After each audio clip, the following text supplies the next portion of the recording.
saya akan beritahu semacam apa namanya, materi-materi yang akan kita pelajari pada semester ini. Jadi saya sudah buat ya, dan bisa lihat ada buku ajar yang saya buat tapi belum selesai. Jadi berharap dalam waktu 3 bulan buku ajar ini akan selesai ya. Saya berharap sebelum akhir semester bisa saya bagikan ya, itu harapan saya. Adapun materi-materinya adalah ini pengenalan mikrobiologi industri, kita bahas tentang fisiologi mikroba, ada struktur mikroba, ada dan nutrisi mikroba, tanda ini paling penting kali ini. Jadi ada sebenarnya, tetapi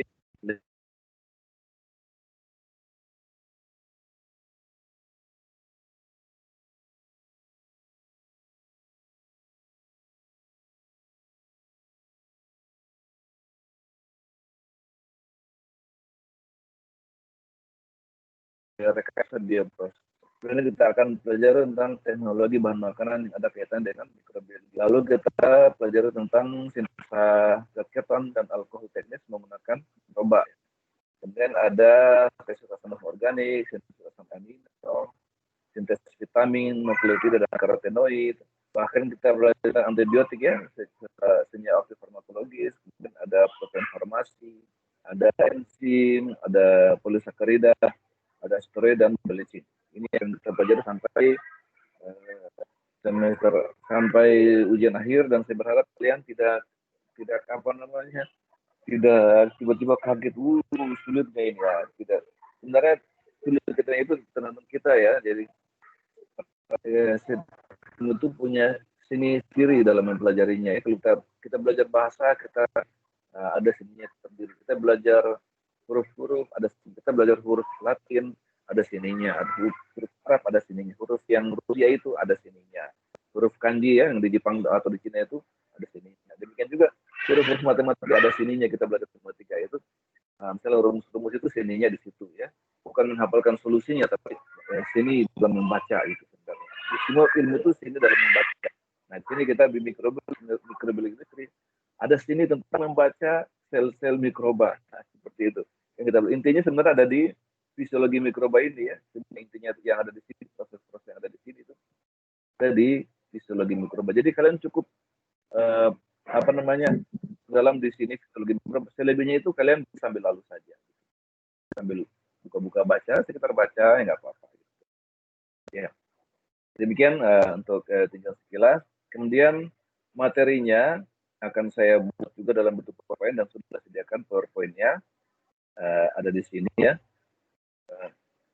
Kemudian akan saya upload PowerPoint-nya. Kalau buku ajar saya belum bisa upload sekarang karena ini kan terkait apa namanya, ini sebenarnya saya masih dalam proses terjemahkan buku asing. Jadi saya belum membahasakan dengan bahasa sendiri ya, masih terjemahan. Nah, dan belum ada izin untuk itu ya. Jadi saya tidak boleh menyebarluaskan ya, karena harus ada izin. Tetapi saya kira untuk kalangan internal, untuk mahasiswa, saya kira boleh aja. Hanya saya karena belum selesai, saya akan usahakan paling lama itu ya 3 bulan lah, mungkin dalam waktu 3 bulan sudah keluar draftnya, dan saya bisa bagi dengan catatan tidak boleh disebarluaskan karena terkait dengan hak cipta ya. Jadi untuk keperluan pendidikan saya kira untuk internal saya kira nggak masalah. Oke, saya mulai dulu. Saya bisa mulai presentasinya. Kurang lebih kita kuliah meeting itu paling, karena sesuai kesepakatan hasil workshop kemarin ya dalam media pembelajaran online, itu idealnya satu SKS itu 15 menit ya, 10 sampai 15 menit, berarti kalau 2 SKS itu sekitar 30 menitan lah ya, online-nya. Oke, karena saya mau pindahkan sound-nya, ini saya masih pakai Bluetooth, tidak akan kelihatan sound-nya. Saya mau pindahkan di sound-nya di apa namanya, di komputer. Jadi suara saya mungkin agak sedikit ini ya, agak sedikit tenggelam. Nanti saya bisa menyesuaikan ya. Kan ada juga nanti filenya saya bisa bagikan. Saya akan ulangi kembali sharing layarnya ini, saya stop dulu ya.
Mohon maaf tadi nggak sengaja keluar, jadi saya ulangi ya. Saya ulangi presentasinya ya.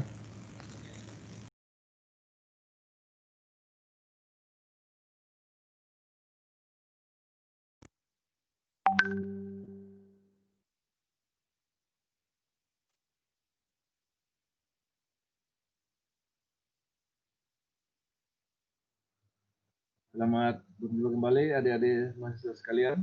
Saya Zainal Syam Arifin. Ini adalah pertemuan pertama kita dalam mata kuliah Mikrobiologi Industri jurusan Kimia FMIPA Universitas Halewaleo. Di sini kita akan membahas tentang pengenalan bagian pertama, yaitu fisiologi mikroba. Materi ini bisa diakses di www.psikologi.com dengan kode akses 733C FTK5 FTH65. Silakan adik sekalian bisa menggunakan kode ini untuk mendapatkan materi lebih lanjut dari mata kuliah ini. Dalam pembagian Kingdom of Life tahun 77 dibuat sebagaimana pada gambar berikut ini, di mana bakteri dan archaea itu masuk golongan prokariot. Kemudian di atasnya lagi yang lebih tinggi ada protista, lantai, animalia, dan fungi itu dimasukkan sebagai golongan eukariot. Apa perbedaan antara keduanya? Kita akan bahas pada slide berikutnya.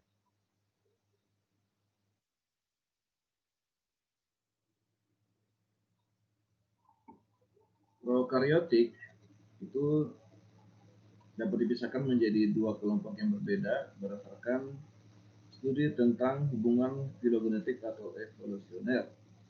Yang pertama adalah Archaebacteria atau bakteri kuno. Dari bahasa Yunani Archaea yang berarti kuno. Jadi Archaebacteria berarti bakteri kuno. Dan yang kedua adalah Eubacteria yang berarti bakteri sejati. Dari bahasa Yunani eu yang berarti sejati. Dan ini termasuk kelompok yang mengandung hampir semua prokariot industri yang sudah sering digunakan dalam dunia industri. Istilah Archaebacteria berasal dari bahasa Yunani, yaitu dari bahasa Archaio yang berarti kuno, merupakan organisme tertua yang hidup di bumi. Jadi pada zaman dahulu ketika lingkungan bumi sangat ekstrim, di mana tidak mendukung kehidupan modern saat ini, sehingga hanya bakteri-bakteri yang sangat bertahan hidup pada lingkungan ekstrim yang bisa berkembang seperti itu. Itulah sebabnya diduga merupakan bakteri yang merupakan pendukung terbentuknya atau perintis kehidupan di planet bumi. Sehingga Archaebacteria juga disebut sebagai bakteri purba. Jadi Archaebacteria ini pada zaman sekarang paling sering ditemukan pada lingkungan-lingkungan ekstrim seperti di kawah gunung berapi atau lingkungan dengan kadar pH yang tinggi dan sebagainya. Kemudian Eubacteria itu berasal dari bahasa Yunani yang berarti sejati. Istilah bakteria berasal dari kata bakteriot yang artinya batang kecil. Umumnya Eubacteria adalah uniselular dan tidak memiliki membran inti sel. Sehingga kadang-kadang Eubacteria juga disebut sebagai bakteri saja. Jadi kadang-kadang kalau penulisannya Eubacteria atau bakteria itu sama, menjadi hal yang sama. Sebaliknya kalau Archaebacteria biasanya disingkat Archaea saja atau Archaebacteria.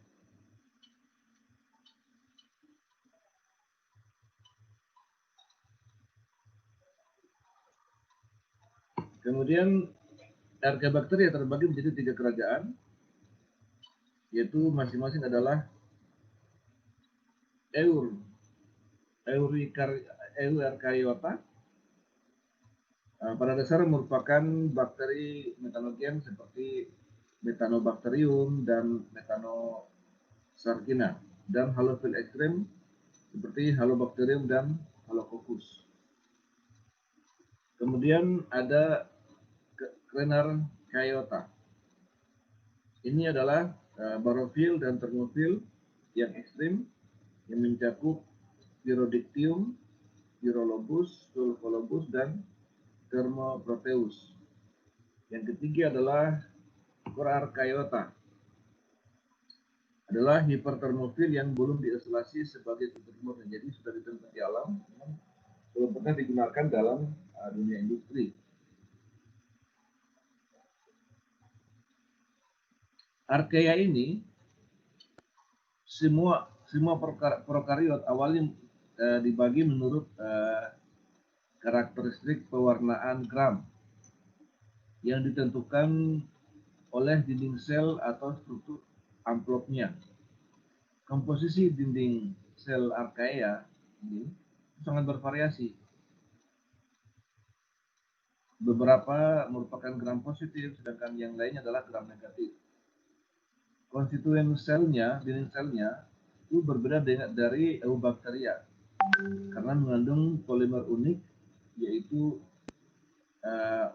metanochondrotit dan pseudomurein. Juga Archaea memiliki lipid membran yang khas yang dibedakan dari Eubacteria.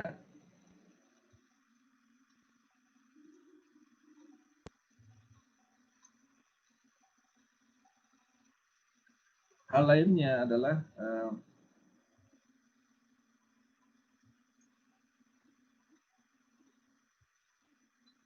yang dalam hal sintesis protein itu Archaea berbeda dengan Eubacteria, di mana mesin transkripsi dan terjemahannya itu berbeda ya dalam sintesis proteinnya dibanding dengan Eubacteria. Dan ada 3 tipe fisiologi dasarnya. Itu pertama halofil, yaitu yang suka dengan lingkungan dengan kadar garam tinggi. Kemudian ada juga metanogen atau penghasil metana atau pembeda metana. Serta ada juga termofil atau yang suka dengan suhu tinggi. Dan beberapa juga di antara adalah barofil, yaitu yang suka dengan tekanan yang tinggi atau bisa menyesuaikan beradaptasi dengan tekanan yang tinggi. Archaea juga memiliki genom yang relatif kecil yang mengandung kurang dari setengah dari DNA Eubacteria, jadi lebih kecil dibanding Eubacteria. Misalnya genom dari Methanococcus janarci yang telah diurutkan dan ditemukan mengandung 1760 gen yang terdiri dari 1700 kilobase pair atau KBP. Beberapa Archaea ini digunakan untuk industri karena mereka memiliki sifat-sifat yang menarik untuk dieksploitasi untuk keperluan berikutnya di masa depan. Dan enzim-enzimnya juga sangat menarik. Berikutnya adalah Eubacteria. Ini terbagi menjadi 12 subkelompok. Subkelompok pertama adalah Proteobacteria.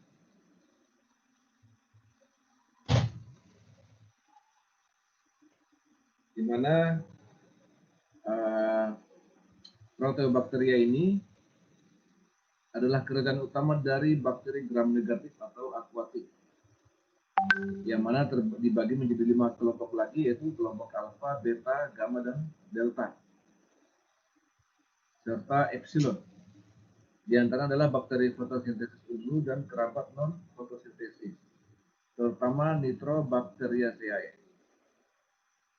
Misalnya E. coli, kemudian Hypomicrobium, Nitrobacter, Pseudomonas, Thiobacillus, dan Vibrio. Jadi umumnya bakteri gram negatif itu tinggal pada lingkungan yang akuatik. Sedangkan gram positif itu umumnya tinggal pada lingkungan yang terestrial atau di daratan. Yang kedua adalah Eubacteria gram positif. Jadi kalau proteobakter itu gram negatif, maka yang gram positif adalah ini ada dua subdivisi, yaitu yang rendah guanin dan sitosin dan yang tinggi guanin dan sitosin. Ada dua subdivisi dari gram positif atau terestrial. Contoh yang termasuk rendah guanin itu mengacu pada proporsi pasangan basin dalam DNA organisme, dan termasuk diantara adalah Bacillus, Clostridium, Lactobacillus, Leuconostoc, Staphylococcus, Streptococcus, dan Mycoplasma. Itu yang termasuk subdivisi rendah guanin dan sitosin. Yang termasuk subdivisi tinggi guanin dan sitosin diantaranya adalah Actinomycetes, bakteri berfilamen seperti Streptomyces, ada Corynebacterium, ada juga Mycobacterium dan Micrococcus. Yang lainnya adalah kelompok ke-3 sampai ke-12 itu jarang atau sedikit digunakan dalam dunia industri. Jadi paling banyak itu subkelompok 1 dan subkelompok 2. Sedangkan subkelompok 3 sampai 12 itu jarang digunakan. Yang ketiga ini cyanobacteria dan kerabatnya ini, kita tahu bahwa cyanobacteria adalah salah satu bakteri yang sanggup berfotosintesis. Nah, contohnya misalnya spirulina. Nah, jadi yang ketiga ini adalah cyanobacteria dan kerabatnya yang merupakan bakteri-bakteri fototrof oksigenik. Ada anabaena juga dia di samping spirulina, ada nostoc. Kemudian tadi saya sudah sebutkan adalah spirulina itu ada beberapa, ada spirulina platensis salah satunya. Yang keempat adalah chlamydia, yaitu sekelompok parasit intraseluler yang obligate. Yang kelima adalah Planctomyces dan Tirella. Ini bakteri yang tidak memiliki peptidogliklan, beberapa dengan nukleotid terikat membran. Kemudian berikutnya ada bakteri sulfur hijau seperti Chlorobium, salah satunya ya. Itu merupakan sebuah merupakan bakteri fototrof anaerobik. Yang berikutnya adalah Spirochetes dan kerabatnya. Ini merupakan bakteri melingkar gram negatif ya. Jadi kalau di atasnya itu yang negatif adalah Proteobacteria. Dan yang ini adalah Spirochetes ya. Yang ke-9 adalah Deinococcus dan kerabatnya. Ini merupakan mikrokokus yang tahan radiasi. Misalnya ada Deinococcus rhododurans dan Thermus aquatisus. Ya, jadi kalau kita mau pengolahan limbah dengan zat radioaktif, ini cocok kita gunakan bakteri-bakteri yang ini, Deinococcus. Yang ke-10 ada bakteri non belerang hijau dan fototrof anaerobik. Dan yang ke-11 ada Thermotoga dan Thermosulfobacteria. Ini biasanya ditemukan dalam mata air panas dari kawah gunung berapi serta sedimen laut. Yang terakhir ada Aquaiflex, sekelompok hemothermofil, hemolitrotrofik dan autotrofik obligat. Ini gambar yang mewakili struktur sel prokariot yang sebelah kiri yang bagian A, dan sebelah kanan adalah representasi dari struktur sel eukariot. Pada dasarnya, sel merupakan unit dasar dari semua organisme hidup, baik yang uniselular maupun multiselular. Dan biasanya sel-sel diisi dengan cairan matriks dan dikelilingi oleh membran sitoplasma. Ada sini membran yang ini ya, bagian dalam sini membrannya. Sementara untuk yang eukariot membrannya sebelah sini. Kemudian Sel-sel juga mengandung asam nukleat sebagai pembawa informasi genetik bersama dengan ribosom yang berperan dalam sintesis protein. Jadi pada dasarnya sel-sel dibagi dua kategori, yaitu prokariotik dan eukariotik. Prokariotik meliputi archaea dan eubakteria, sedangkan eukariotik meliputi jamur, protozoa, alga, dan lain termasuk hewan. Sel prokariotik ya, biasanya berdiameter kurang dari 5 mikrometer. Dengan sedikit pengecualian seperti bakteri laut, seperti Thiomargarita namibiensis, yang berukuran lebih dari 100 kali lebih besar.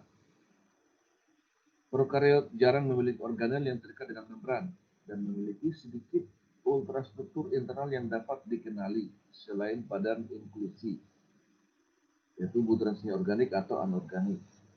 Juga berbagai vakula dan beberapa invaginasi khusus membran sel, misalnya lamellae, sel fotosintetik.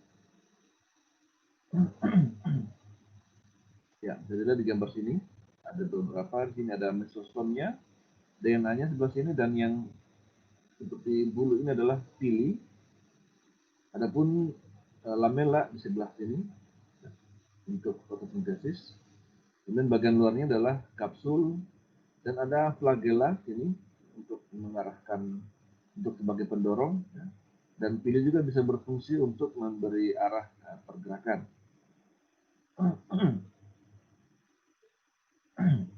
Kebanyakan sel prokariotik mengandung satu kromosom yang terdiri dari asam DNA ya, atau deoksiribonukleat, yang terletak di wilayah sel yang disebut nukleoid. Nah, sini ya. Sini. Kromosom biasanya melingkar, meskipun pada beberapa prokariot bentuknya linear. Ribosom prokariot adalah 70S atau unit Svedberg. Ini adalah satuan waktu yang setara dengan 10 pangkat minus 13 detik, ya, atau 10 pangkat 13 detik, yang mengacu pada laju sedimentasi pada sentrifugasi dan merupakan hasil dari pengukuran dari ukurannya. Meskipun kepadatan dan bentuk partikel juga bisa mempengaruhi nilai ini. Namun hampir semua prokariot memiliki dinding sel atau selubung sel yang terletak di luar membran sitoplasma. Ya. Yang biasanya mengandung beberapa peptidoglikan. Di luar dinding ini, mereka mungkin memiliki kapsul atau mantel lendir dan flagella penggerak yang kurang kompleks daripada sel eukariotik. Dan pembelahan sel pada prokariot biasanya dengan pembelahan binder sederhana. Adapun sel eukariotik umumnya lebih besar ya, ini, daripada prokariot dan mengandung berbagai organel yang terikat membran, termasuk mitokondria, lisosom, dan badan Golgi atau aparat Golgi, serta retikulum endoplasma yang luas. Sedangkan itu gambarnya bagian kanan ini atau bagian B. Dan sel-sel fotosintesis juga mengandung kloroplas. Adapun DNA sel eukariotik itu bentuknya beberapa linear, namun secara khas dikomplekskan dengan protein histone dan bertempat di nukleus yang terikat membran ganda. Ribosom eukariotik selain terletak di dalam organ tersebut berukuran 80S atau skala Svedberg, agak lebih besar daripada prokariot, ya, lebih besar dibanding prokariot.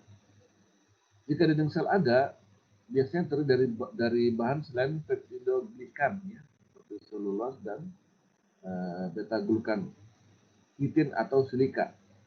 Sel eukariotik membelah melalui proses mitosis yang kompleks dan biasanya memiliki siklus hidup seksual yang melibatkan meiosis atau pembelahan secara reduksi.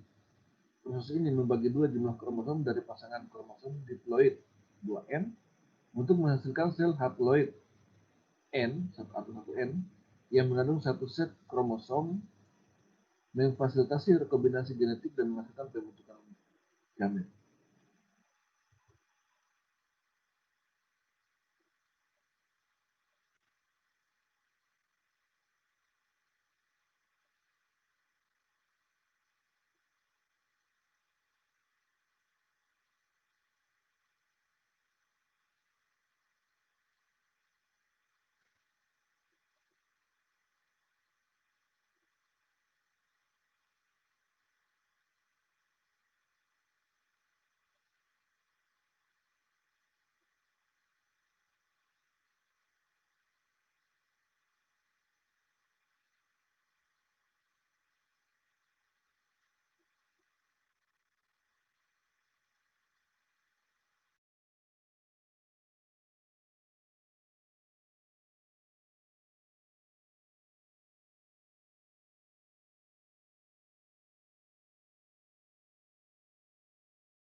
Ya, dari materi tadi, apakah ada yang mau ditanyakan dari mahasiswa?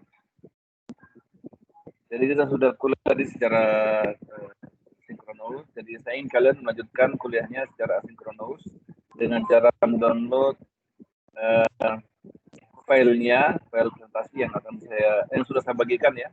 Saya sudah bagikan di di file ya, folder file. Coba kalian nanti lihat nanti. Ya. Ada di folder file. Ya, Uki masih mentor, Uki? Ada foldernya itu ya, sudah bagikan ya. Mungkin kalian sudah bisa lihat filenya di folder file di kelas A. Nanti kalian download saja, ukuran filenya itu sekitar 40-an atau berapa gitu ya. Nanti kalian download saja. Kalian bisa kita lanjutkan nanti diskusinya nanti baik melalui Microsoft Teams, ada ruangannya masing-masing di kelas A ya, untuk yang kali ini. Atau bisa juga kita tanyakan diskusinya di grup. Sejauh ini tadi ada kendala-kendala nggak dalam presentasi yang disajikan tadi? Suaranya bisa kedengaran nggak? Karena saya tidak pakai Bluetooth tadi. Nggak ada, Pak. Ya, jelas? Bisa, Pak. Jelas ya? Oke. Iya, Bisa, Pak. Bisa. Dengerin, Pak. Alhamdulillah kalau gitu ya. Kalau pertanyaan-pertanyaan yang menggelitik, ada nggak? Ada yang ditanyakan nggak?